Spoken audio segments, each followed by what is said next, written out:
My name is Konstantinos Giakoumis. I'm Associate Professor of History, Arts and Methods at Logos University College, Tirana, Albania. The fate of Islamic heritage in Albania has been, let's say, a sad story. At the beginning of the 20th century and soon after the establishment of the Albanian state in 1912, in Tirana, for example, there were well over 40 mosques, masjids, tekes, and other, let's say, heritage of the sort. Currently, in Tirana, there are 3 old, let's say, mosques, and their fate, let's say, has been diverse. To begin with, in the course of the interwar period, Albania, in the process of modernization, engaged in a de-Ottomanization program, as a result of which major cities in Albania, such as Elbasan and other cities, Tirana, including, let's say, Tirana, produced new urban plans and engaged in a concerted and concentrated, let's say, concentrated effort to eradicate, let's say, the Islamic heritage of the city. As a result of this, as a consequence of this, a number of beautiful mosques with frescoes, both at their interior and their exterior, have been demolished. We only know of them on account of oral accounts as well as a few old photographs.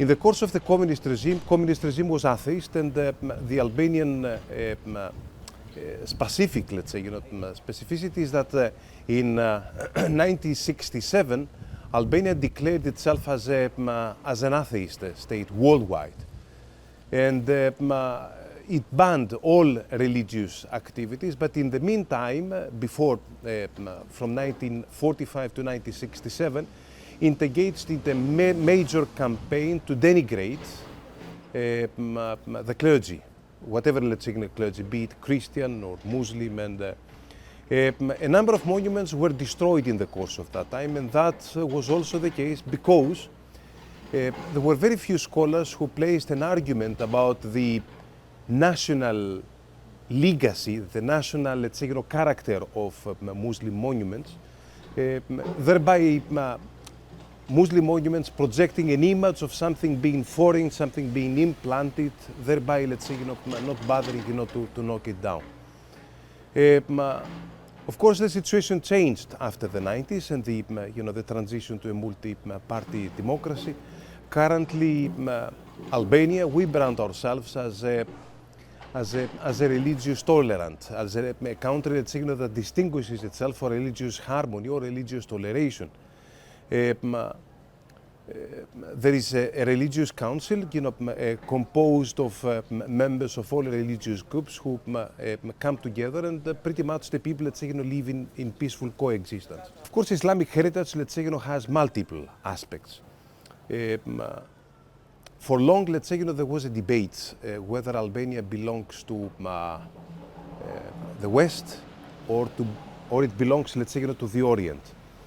At the beginnings of the so-called Albanian Renaissance or Albanian Enlightenment in the end of the 19th century, in the process of national awakening, considering that Albania had no single religion to nationalize it and play it in the nation-building process, it downplayed religion. But this, let's say, so to speak, let's say, downplaying religion was also convenient for different reasons for the communist regime as well.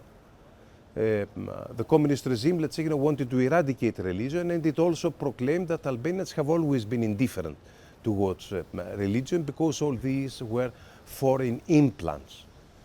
To some extent, let's say, this debate of whether, let's say, these religions belonging to the East or to the West, and what's the relation of Albania towards, let's say, these two Abrahamic religions continues to date. Back in 2006, Albania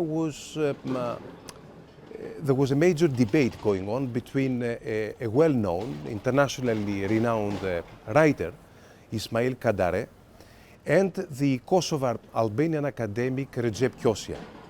Ismail Kadare quoted that Albania is traditionally and historically belongs to the West, and that all, let's say, sort of Islamic heritage and Muslim, let's say, presence are some sort of, they are foreign to Albanian culture. On the contrary, Recep Kosya claimed that long centuries, let's say, of tradition of presence of Islam made Albania rather an Oriental state. So this is basically still now currently Albania is aspiring European integration, and it has clearly positioned itself, let's say, to the West. However, it's part of the Islamic Council. There are still, let's say, elements that indicate that Albania is really a land in between. At Berat's Kulje is a complex, an Islamic complex. There is the so-called King's Mosque, Hunkar Jami. This mosque was built in the 15th century towards 1560s, and it was the second mosque built in the city of Berat.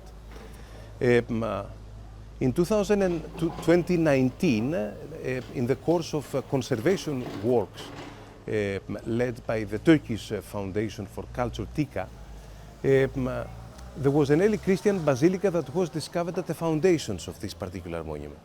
And of course, some proper documentation on that small, let's say, plot was conducted. We read the inscriptions. It is a basilica that can be safely dated around the Fourth Ecumenical Council, around, let's say, 450 AD. And it certainly relates to the renaming of the city of Berat.